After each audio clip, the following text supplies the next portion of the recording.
Hello दोस्तों, नमस्कार। स्वागत है आप सभी का आपके अपने YouTube channel target with MG Sharma पर।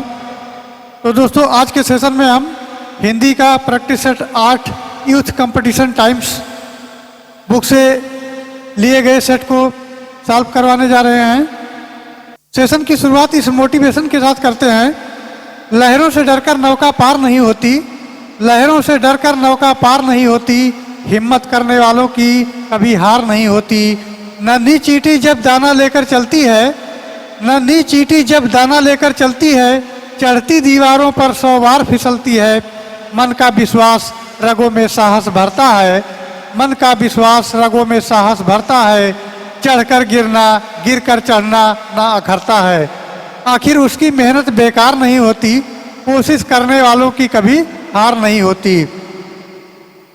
डुबकियां सिंधु में गोताखोर लगाते हैं, डुबकियां सिंधु में गोताखोर लगाते हैं, जाग जाकर खाली हाथ लौट आते हैं। मिलते नहीं सहज ही मोती पानी में, बढ़ता दूना उत्साह इसी हैरानी में। मुट्ठी उसकी खाली हर बार नहीं होती, मुट्ठी उसकी खाली हर बार नहीं होती, हिम्मत करने वालों की कभी हार नहीं होती। असफलता एक चुनौती है, असफलता एक चुनौती है, स्वीकार करो। कमी क्या रह गई देखो और सुधार करो। जब तक सफल ना हो नींद चैन को त्यागो तुम, संघर्षों से मैदान छोड़कर मत भागो तुम। कुछ किए बिना जय जयकार नहीं होती, कुछ किए बिना जय जयकार नहीं होती, हिम्मत करने वालों की कभी हार नहीं होती, हिम्मत करने वालों की कभी हार नहीं होती।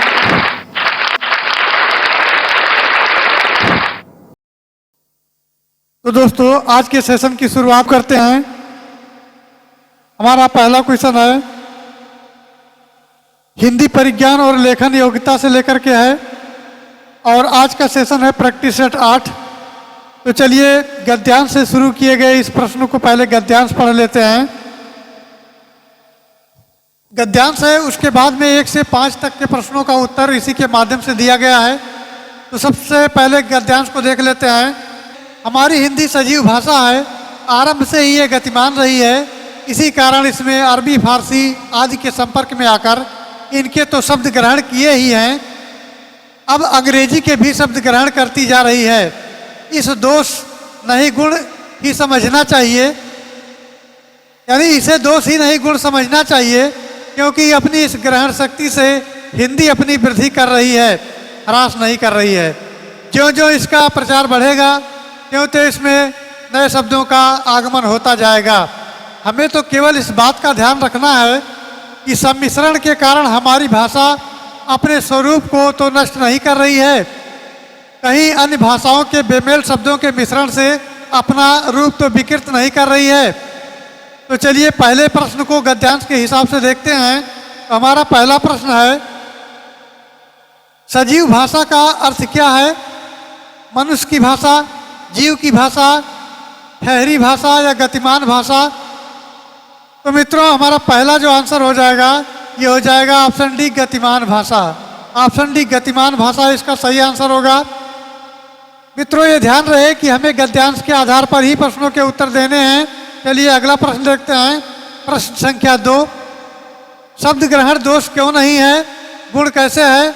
क्योंकि शब्द भंडार भाषा की समृद्धि का परिचायक है। शब्द ग्रहण बाजार की जरूरत है, शब्द ग्रहण से व्याकरण मजबूत होता है और शब्द ग्रहण से वाक्य अधिक अर्थ देते हैं। तो दोस्तों, इसका सही आंसर होगा ऑप्शन ये, क्योंकि शब्द भंडार भाषा की समृद्धि का परिचायक है। ऑप्शन ये इसका राइट आंसर हो जाएगा। चलिए अगले प्रश्न की तरफ बढ़ते हैं। ऐसे ही हमारे 5 प्रश्न हैं, इनके उत्तर देना है, और टोटल 5 प्रश्नों के उत्तर गद्यांश के हिसाब से ही देना है, कहीं अन्यत्र से नहीं। तो हमारा तीसरा प्रश्न है, हिंदी में प्रचलित अंग्रेजी शब्द कहे जाएंगे तत्सम, तद्भव, देशज और विदेशी या विदेशज? तो दोस्तों, इसका राइट आंसर हो जाएगा ऑप्शन डी, विदेशी। ऑप्शन डी, विदेशी इसका राइट आंसर होगा। चलिए अगले प्रश्न की तरफ बढ़ते हैं और देखते हैं प्रश्न संख्या 4। ह्रास का अर्थ है हंसी, क्षति, प्रगति या उन्नति? तो मित्रों, इसका राइट आंसर हो जाएगा क्षति। ऑप्शन डी, क्षति। क्षति का मतलब होता है नष्ट करना या ह्रास होना, ये भी इसका राइट आंसर होगा। चलिए अगले प्रश्न की तरफ बढ़ते हैं और गद्यांश से संबंधित हमारे 5वें प्रश्न हैं। इसके बाद में गद्यांश से प्रश्न नहीं होंगे, अगले प्रश्न आएंगे। चलिए आगे बढ़ते हैं। हाँ, 5 को देख लेते हैं। 5वां हमारा है, ज्यों ज्यों हिंदी का प्रचार बढ़ेगा हिंदी बेमेल हो जाएगी, स्वरूप बिगड़ेगा, नए शब्दों का आगमन होगा या नए शब्द नहीं लिए जाएंगे।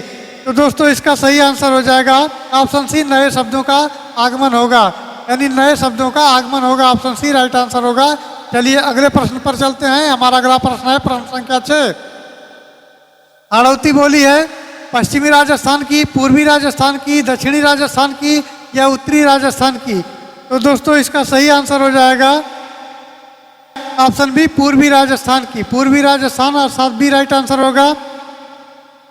मित्रों विशेष ध्यान रखिए, राजस्थानी बोलियों का प्रथम जो वर्णात्मक दर्शक है वो 1987 से 1988 तक का रहा है और सर जॉर्ज अब्राहम ग्रियर्सन ने अपनी आधुनिक भारतीय भाषा विषयक विश्वकोश,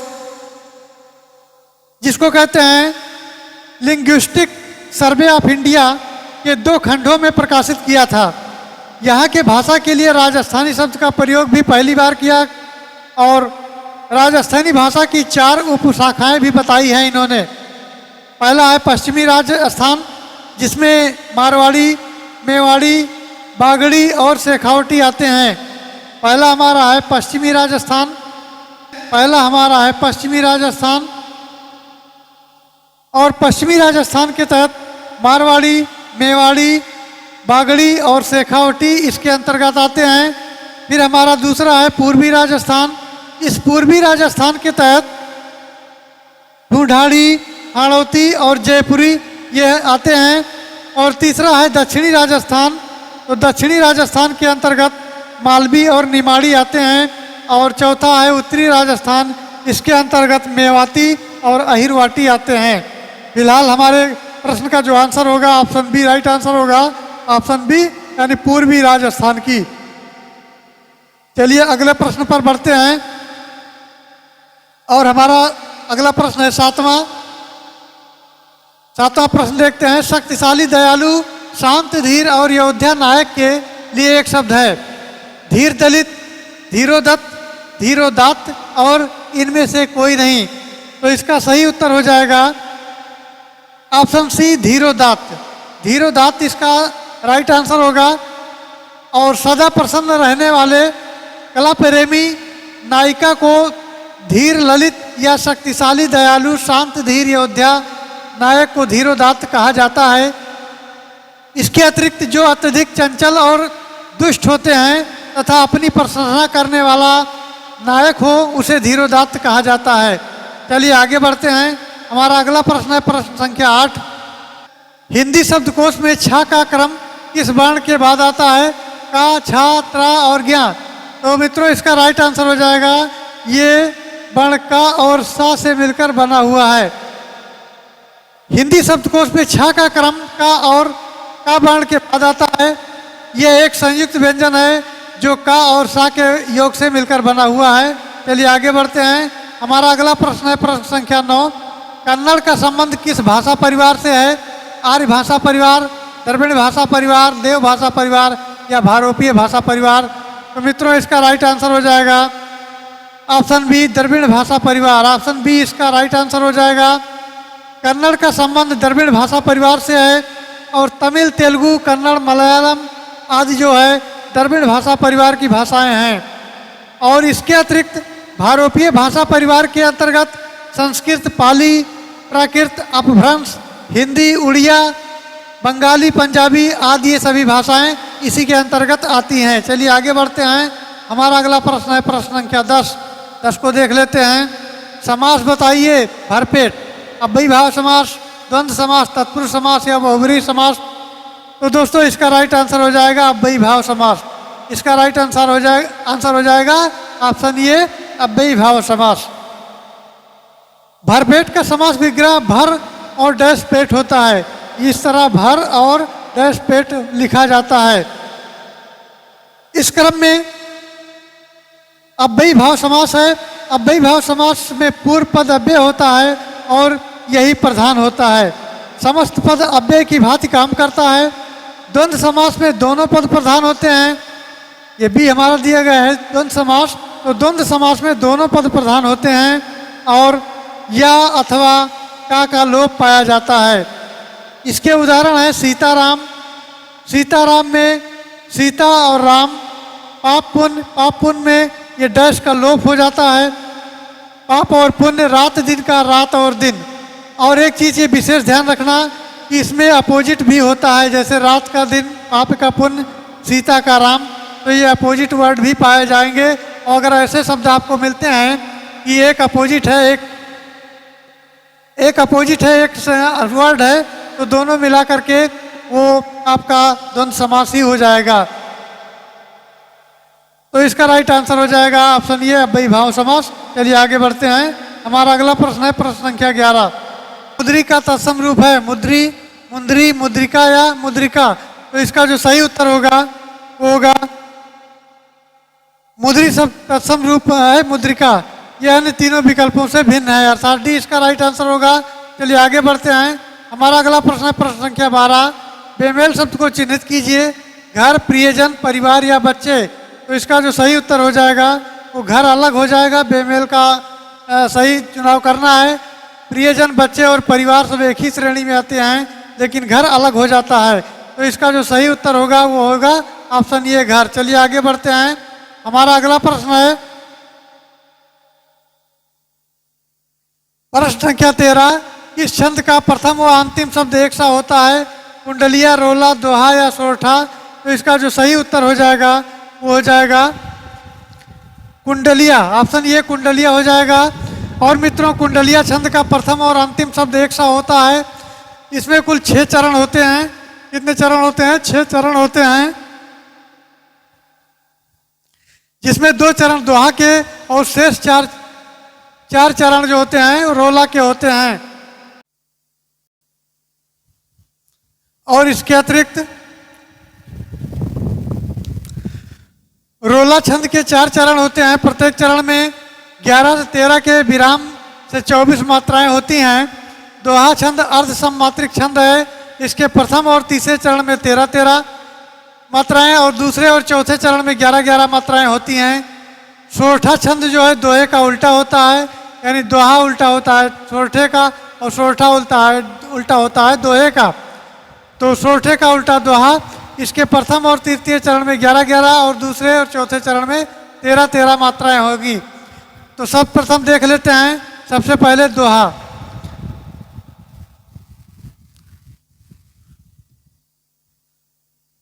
तो दोहा में 4 चरण होते हैं और प्रत्येक चरण में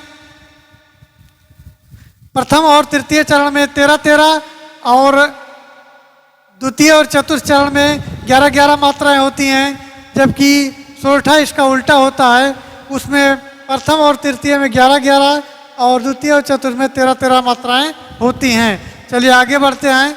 हमारा अगला प्रश्न है प्रश्न संख्या 14। ग्रस्त का विपरीतार्थक शब्द है मुक्त, सुप्त, लुप्त या ग्राह्य। तो इसका जो सही उत्तर होगा वो हो जाएगा, ये मुक्त का होता है, ग्रस्त का मुक्त हो जाएगा, ऑप्शन ये राइट आंसर हो जाएगा। और सुप्त का हो जाएगा जागृत, ग्राह्य का हो जाएगा त्याज्य और लुप्त का हो जाएगा व्यक्त। कोई चीज लुप्त है तो वो व्यक्त करिए, सोता है तो जागृत और ग्राह्य है तो त्याज्य। तो ये रहे इसके विपरीतार्थक, लेकिन इसका सही उत्तर हो जाएगा ऑप्शन ये मुक्त। चलिए आगे बढ़ते हैं। हमारा अगला प्रश्न है निम्नलिखित में कौन सा विलोम युग्म त्रुटिपूर्ण है? उपेक्षा, अपेक्षा, अनुज, अंग्रज, अनुज, उन्नत, अवनत, आदान प्रदान। इसका सही उत्तर हो जाएगा ऑप्शन सी उन्नत, अवगत। उन्नत का अवनत होता है, उन्नत का होता है अवनत, ना कि अवगत होता है, इसीलिए ये गलत है। और गलत है तो राइट आंसर सही है। चलिए आगे बढ़ते हैं। हमारा अगला प्रश्न है प्रश्न संख्या 16। जो हर समय अपना मतलब साधता है उसे क्या कहा जाता है? परमार्थी, स्वार्थी, स्वार्थी या मतलबी। का सही उत्तर होगा दूसरों का भला चाहने वाला परमार्थी होता है। परमार्थी मतलब दूसरों का भला चाहने वाला। और जो केवल अपने मतलब से संबंध रखता है उसको मतलबी कहते हैं, और केवल अपने ही बारे में सोचता है उसे स्वार्थी कहते हैं। जो खुद रथ चलाता है उसे स्वार्थी कहते हैं। चलिए आगे बढ़ते हैं। हमारा अगला प्रश्न है प्रश्न संख्या 17। संचारी भावों की कुल संख्या है 8, 9, 33 और 36। तो संचारी भावों की संख्या 33 है, ये इसका सही उत्तर हो जाएगा ऑप्शन सी। चलिए आगे बढ़ते हैं। हमारा अगला प्रश्न है प्रश्न संख्या 18। समुच्चय बोधक को कहते हैं अभिकारी, विकारी दोनों या कोई नहीं। तो इसका सही उत्तर हो जाएगा ऑप्शन ए अभिकारी। इसका सही उत्तर हो जाएगा ऑप्शन ए अभिकारी। चलिए आगे बढ़ते हैं और अगला प्रश्न देखते हैं इसके। जैसे दो वाक्यों को परस्पर जोड़ने वाले जो समुच्चय शब्द होते हैं उन्हें समुच्चय बोधक अव्यय कहते हैं। यानी दो वाक्यों को जोड़ने वाला जो शब्द उसका ज्वाइंट होगा वो समुच्चय बोधक अव्यय कहा जाएगा। और ये सदैव अपरिवर्तित अभिकारी अव्यय रहते हैं, जैसे आंधी आई और पानी बरसा। यहाँ पर अव्यय समुच्चय बोधक है क्योंकि ये पद दो वाक्यों को आंधी आई पानी बरसा को जोड़ रहा है, तो ऐसे कंडीशन में समुच्चय बोधक अव्यय हो जाएगा। चलिए आगे बढ़ते हैं। हमारा अगला प्रश्न है प्रश्न संख्या 19। भारतीय संविधान की किस भाषा को राजभाषा के रूप में स्वीकार किया गया है? अंग्रेजी, उर्दू, हिंदी या तमिल? तो इसका राइट आंसर हो जाएगा हिंदी को स्वीकार किया गया है। और 14 सितंबर को हिंदी दिवस भी मनाया जाता है। तो ये अनुच्छेद संविधान के भाग 17 यानी भाग 17 में अनुच्छेद 343 जो दिया गया है उसके अनुसार संघ राज की भाषा हिंदी है और लिपि इसकी देवनागरी है। चलिए आगे बढ़ते हैं। हमारा अगला प्रश्न है प्रश्न संख्या 20। उषा सुनहले तीर बरसाती जय लक्ष्मी सी उदित हुई। इसमें अलंकार है मानवीकरण, दृष्टांत, संदेह या विरोधाभास। तो इसका सही उत्तर हो जाएगा ऑप्शन ये मानवीकरण अलंकार है। इसमें जिस काव्य में निर्जीव शब्द का मानवीकरण होता है या कर दिया जाता है वहां पर मानवीकरण अलंकार होता है। इस काव्य का सुबह की सुंदरी किरणों को मानवीकरण कर दिया गया है, अतः यहाँ पर मानवीकरण अलंकार है। चलिए आगे बढ़ते हैं। अगला प्रश्न देखते हैं प्रश्न संख्या 21। जेते तुम तारे तेते नभ में तारे हैं, इस वाक्य में पंक्ति में दिए गए विकल्पों का सही अलंकार चयन कीजिए। उपमा, रूपक, यमक या श्लेष? तो इसका सही उत्तर हो जाएगा ऑप्शन सी यमक। और मित्रों एक बात और बताते चलें, जहाँ पर एक शब्द एक बार आए और उसके अनेक अर्थ हों वहाँ पर श्लेष अलंकार होता है, और जहाँ पर एक शब्द एक से अधिक बार आए और उसके अर्थ अलग अलग हो वहाँ पर यमक अलंकार होता है। तो ये हमारा रहा ऑप्शन सी राइट आंसर। चलिए आगे बढ़ते हैं। प्रश्न संख्या 22। Authorisation letter with specimen signature of the bearer, वाहक के नमूना हस्ताक्षर वाला प्राधिकार पत्र, वाहक के नमूना हस्ताक्षर वाला अधिकार पत्र, वाहक द्वारा जारी किया गया प्राधिकार पत्र या नमूना हस्ताक्षर वाला प्राधिकार पत्र। तो इसका जो सही उत्तर हो जाएगा ऑप्शन ये वाहक के नमूना हस्ताक्षर वाला प्राधिकार पत्र हो जाएगा। चलिए आगे बढ़ते हैं। हमारा अगला प्रश्न है 23। निम्नलिखित में से किस शब्द का रूप साधक प्रत्यय है? बचपन, लड़के, मातृत्व या एकता? तो इसका सही उत्तर हो जाएगा ऑप्शन बी लड़के। लड़के शब्द से पुरुष जाति का बोध होता है और लड़के के रूप में साधक प्रत्यय हैं बचपन, मातृत्व, एकता और भाववाचक हैं, अतः इन शब्दों में भाववाचक प्रत्यय है। चलिए आगे बढ़ते हैं। हमारा अगला प्रश्न है प्रश्न संख्या 24।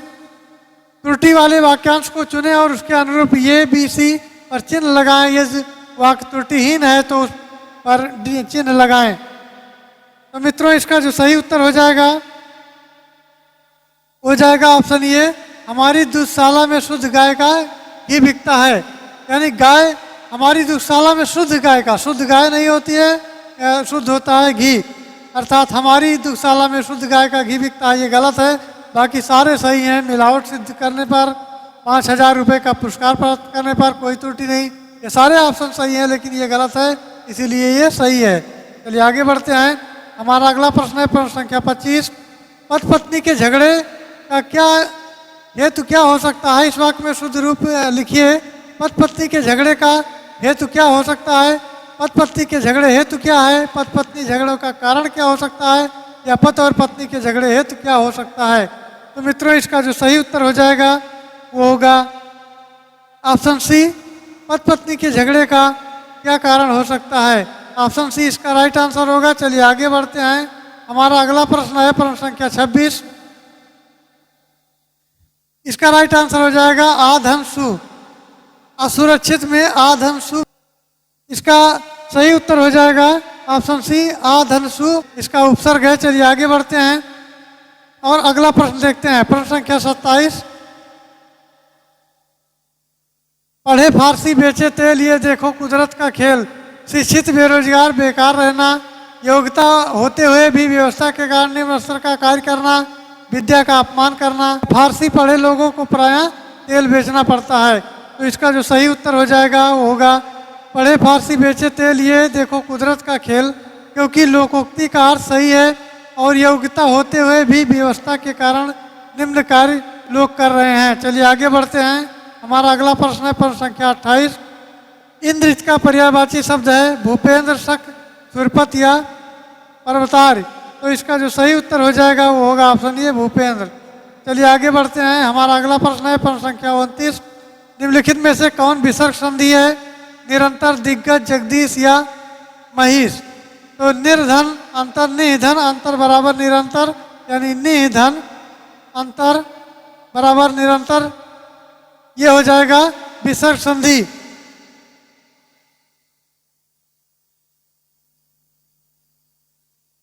कुछ इसके अन्य उदाहरण देख लेते हैं।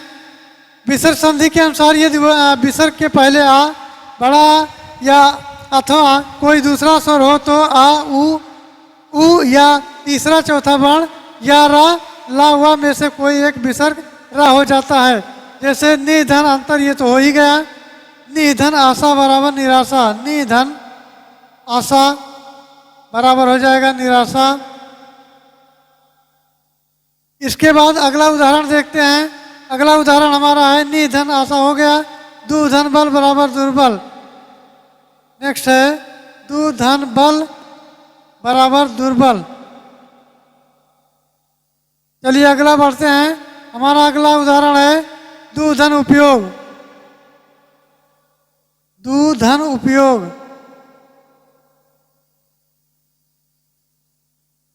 बराबर दुरुपयोग, दुरुपयोग। चलिए आगे बढ़ते हैं और अगला प्रश्न देखते हैं प्रश्न संख्या 30। अधोलिखित वाक्य में से किस शब्द का तत्पुरुष समास है? मुनिवर, सुसंग, पराधीन या तथचित्र। तो इसका राइट आंसर हो जाएगा पराधीन। इसका जो सही उत्तर हो जाएगा वो होगा पराधीन। गया ये हो जाएगा पराधीन। चलिए आगे बढ़ते हैं। हमारा अगला प्रश्न है प्रश्न संख्या 31। निम्नलिखित में से कौन तद्भव शब्द है? दिनकर, दिवाकर, प्रभाकर या सूरज। तो इसका जो सही उत्तर हो जाएगा ऑप्शन डी हो जाएगा सूरज। ऐसे शब्द जो संस्कृत से उत्पन्न एवं विकसित हुए हैं वो तद्भव शब्द कहलाते हैं। तद्भव जिसका आशय है उससे उत्पन्न। ऐसे शब्दों को देखकर सहज ही अनुमान लगाया जाता है कि ये संस्कृत के किस शब्द के प्रस्फुटित हुए हैं। जैसे दिए गए विकल्प में सूरज शब्द को देखकर ज्ञात होता है कि ये सूर्य शब्द से बना हुआ है। चलिए आगे बढ़ते हैं। हमारा अगला प्रश्न है प्रश्न संख्या 32।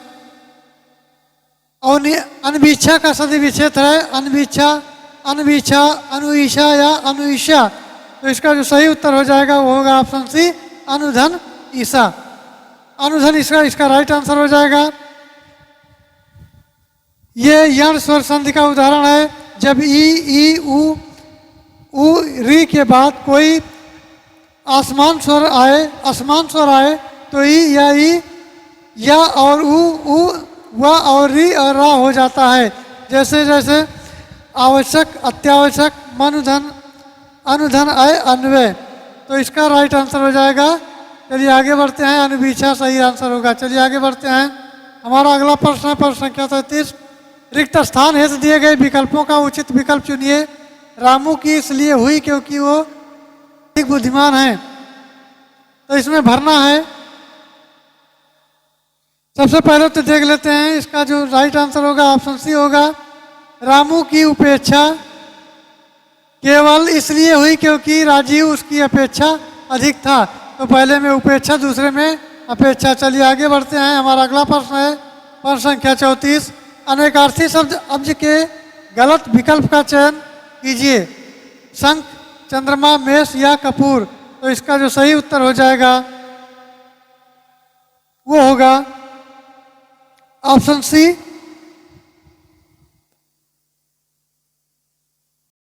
तो मित्रों चलिए अगले प्रश्न पर चलते हैं। हमारा अगला प्रश्न है 35। गरीबों की सहायता करो। गरीब शब्द क्या है? विशेषण है, विशेष है, जातिवाचक संज्ञा है या भाववाचक संज्ञा है? तो इसका जो सही उत्तर होगा ऑप्शन सी है, जातिवाचक संज्ञा है। गरीब शब्द जातिवाचक संज्ञा है। जब किसी शब्द से दूसरे समुदाय का बोध हो उसे जातिवाचक संज्ञा कहते हैं। जैसे छात्र, गरीब, अमीर, व्यापारी, अधिकारी, ये सब जातिवाचक संज्ञा के अंतर्गत आते हैं। चलिए आगे बढ़ते हैं और अगला प्रश्न देखते हैं। प्रश्न संख्या 36। ये दृश्य बहुत सुंदर है में बहुत सुंदर में कौन सा विशेषण है? यानी गुणवाचक विशेषण, परिमाणवाचक विशेषण, सार्वनामिक विशेषण या प्राविशेषण? तो इसका जो सही उत्तर होगा ये हो जाएगा ऑप्शन डी, प्राविशेषण। चलिए आगे बढ़ते हैं। ये दृश्य बहुत ही सुंदर है अर्थात यहाँ प्राविशेषण है। जो शब्द जो विशेषण की विशेषता बताते हैं उन्हें प्राविशेषण कहते हैं। यानी विशेषण विशेषता बताता है तो उसको विशेषण कहा जाता है, लेकिन जो विशेषण की विशेषता बताए उसको प्राविशेषण नाम दिया जाता है। चलिए आगे बढ़ते हैं और हमारा अगला प्रश्न है 37। उसको देख लेते हैं। ये कूट वाला प्रश्न है। व्यवसायिक बाराती अपने अनुभव का लाभ उठा और ये फिर छठवां दिया गया है। इसी समय का दुरुपयोग करके नए रिश्तों को ताना बाना बुनते हैं। तो ये देखना है कि कौन सा सही है। गांव में घुसपैठ करते हैं, मीठे से उबे हुए छाछ महसूस कर रह जाते हैं। निर्गुण बाराती अपनी पहचान, राबड़ी का जुगाड़ बिठा लेते हैं। दूसरे लोग तब मन निकालकर अच्छे बिस्तर स्थान का लाभ उठाते हैं। और इसी समय तो ये मिलान करना है। तो सर्वप्रथम देखते हैं इसका डी राइट आंसर हो जाएगा। इसका राइट आंसर हो जाएगा डी। सही उत्तर हो जाएगा ऑप्शन डी, या और ला। ये ला हो जाएगा दूसरा, उसके बाद रा हो जाएगा तीसरा और ये हो जाएगा चौथा। तो यानी या ला रावा। चलिए आगे बढ़ते हैं। हमारा अगला प्रश्न है प्रश्न संख्या 38। अपने सुधी पाठकों के लिए हम आज से ताकि यानी अपने सुधी पाठकों के लिए हम आज से ताकि ऐसी ऐतिहासिक गरिमा अक्षुण रखें चंद्रकांता उपन्यास का अविकल रूप प्रस्तुत कर रहे हैं। किसी फिल्मी अनुवाद का परिवर्तित होकर नहीं और नई पीढ़ी तक ये अपने मूल रूप को जाएं। तो मित्रों जिसका जो सही उत्तर हो जाएगा वो हो जाएगा ऑप्शन सी। इसमें पहले रा आएगा, या और वा और ला। तो ये क्रम सही होगा। चलिए आगे बढ़ते हैं। हमारा अगला प्रश्न है प्रश्न संख्या 39।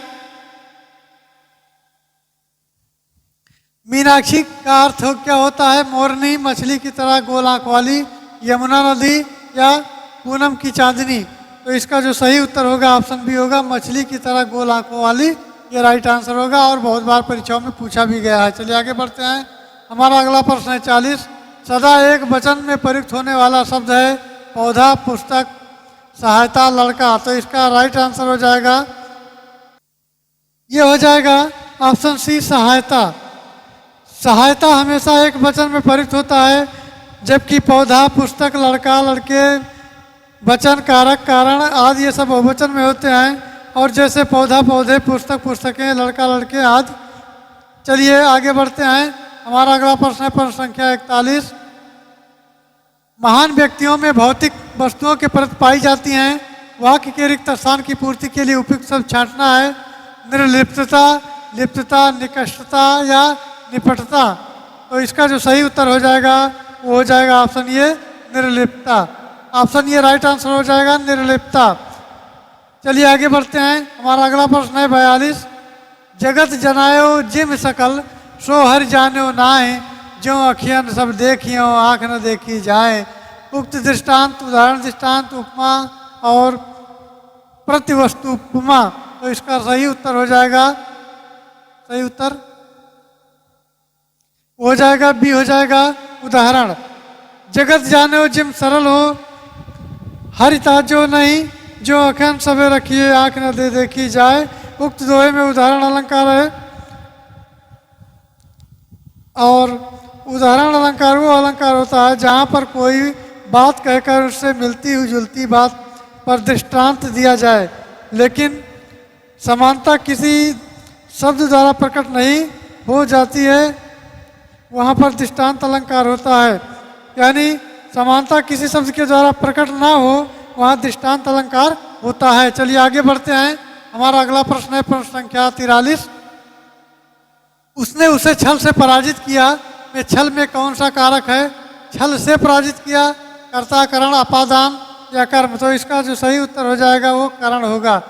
कर्ता ने कर्म को करण से, तो करण से छल से क्या किया? उसने छल से उसे पराजित किया, ये करण कारक हो जाएगा। चलिए आगे बढ़ते हैं और अगला प्रश्न देखते हैं। प्रश्न संख्या 44। निम्नलिखित युग्मों में से एक लिंग की दृष्टि से शुद्ध है। सम्राट का सम्राटी, वीरांगना का वीरांगना, गोप का गोपिनी, सुलोचन का सुलोचना। तो इसका जो सही उत्तर हो जाएगा वो होगा option D Sulochan Sulochana. Option D इसका राइट आंसर हो जाएगा, क्योंकि सम्राट का सम्राटी होता है, वीर का वीरांगना होता है, गोप का गोपियां होता है और सुलोचन का होता है सुलोचना। तो मित्रों इसका जो शुद्ध रूप है वो ऑप्शन डी शुद्ध रूप है। चलिए आगे बढ़ते हैं और अगला प्रश्न देखते हैं। प्रश्न संख्या 45। कल्पांत शब्द में कौन सी संधि है? यण संधि, गुण संधि, द्वि संधि या व्यंजन संधि। तो इसका सही उत्तर हो जाएगा, हो जाएगा ऑप्शन सी दीर्घ संधि। ऑप्शन सी दीर्घ संधि। कल्पांत शब्द में दीर्घ संधि है जब ह्रस्व या दीर्घ आ ई उ के पश्चात क्रमशः ह्रस्व या दीर्घ आ ई उ स्वर आए तो दोनों मिलकर दीर्घ हो जाते हैं। जैसे देवधन आलय देवालय, इसको लिख देते हैं। जैसे देवधन आलय, देवधन आलय बराबर होगा देवालय। उसी के क्रम में और देख लेते हैं। कविधन इंद्र बराबर कवींद्र, इसमें हो जाएगा कविधन इंद्र बराबर हो जाएगा कवींद्र। इसके अतिरिक्त लघुधन उर्म बराबर लघुर्म, कल्पधनांत बराबर कल्पांत। चलिए आगे बढ़ते हैं। हमारा अगला प्रश्न है 46। रसोई घर समास विग्रह है। रसोई के लिए घर, रसोई का घर, रसोई की रसोई, घर की रसोई, रसोई और घर। तो मित्रों इसका राइट आंसर हो जाएगा रसोई में समास विग्रह रसोई के लिए घर होगा। ये करण कारक तत्पुरुष समास का उदाहरण है। शेष विकल्प असंगत हैं। चलिए आगे बढ़ते हैं और अगले प्रश्न को देखते हैं। प्रश्न संख्या 47। इसमें कौन सा शब्द शुद्ध है? यानी, वाल्मीकि, उज्ज्वल या द्वंद्व। तो इसमें शुद्ध रूप मांगा गया है। इसमें हो जाएगा यानी, यानी ऑप्शन ये राइट आंसर हो जाएगा।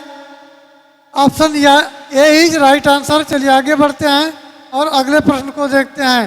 प्रश्न संख्या 48। निम्नलिखित में शुद्ध वाक्य है। स्नेहा ने गीत को 2-4 लड़ियां गाई। परीक्षा प्रणाली बदलनी चाहिए, मुझे भूख लगी है। केरल अहिंदी भाषा प्रांत है। तो इसका जो सही उत्तर हो जाएगा ऑप्शन डी हो जाएगा, केरल अहिंदी प्रांत राज्य है। चलिए आगे बढ़ते हैं। हमारा अगला प्रश्न है 49 देखते हैं। बसंत के 4 पर्याय दिए गए हैं, उनमें त्रुटिपूर्ण कौन सा है? ऋतुपति, कुसुमाकार, मधुमास या कालांतर। तो इसका सही उत्तर हो जाएगा ऑप्शन डी कालांतर। ऑप्शन डी इसका हो जाएगा कालांतर। चलिए आगे बढ़ते हैं। कालांतर के अंतर्गत मित्रों बसंत का पर्याय है और ऋतुपति, ऋतुराज, उष्माकर, मधुमास, बिहार और ये सब यहाँ पर प्रसिद्ध हैं। चलिए आगे बढ़ते हैं और अगला प्रश्न देखते हैं। हमारा अगला प्रश्न है निम्नलिखित में से किस मुहावरे का अर्थ असंभव न होगा? नहीं होगा, चांद पर थूकना, खरगोश के सींग निकालना और पानी से घी निकालना, बालू के तेल निकालना। तो मित्रों इसका राइट आंसर हो जाएगा ऑप्शन ए, चांद पर थूकना। मित्रों हमारे 50 प्रश्न आज के पूरे हुए। आई होप जानकारी अच्छी लगी होगी। जानकारी अच्छी लगी हो तो अपने मित्र के चैनल को सब्सक्राइब करें, शेयर करें और अधिक से अधिक संख्या में लाइक करें, जिससे हमें मोटिवेशन मिलता रहे। तो चलिए मिलते हैं अगले वीडियो में अगले टॉपिक के साथ। Thanks for watching. जय हिंद।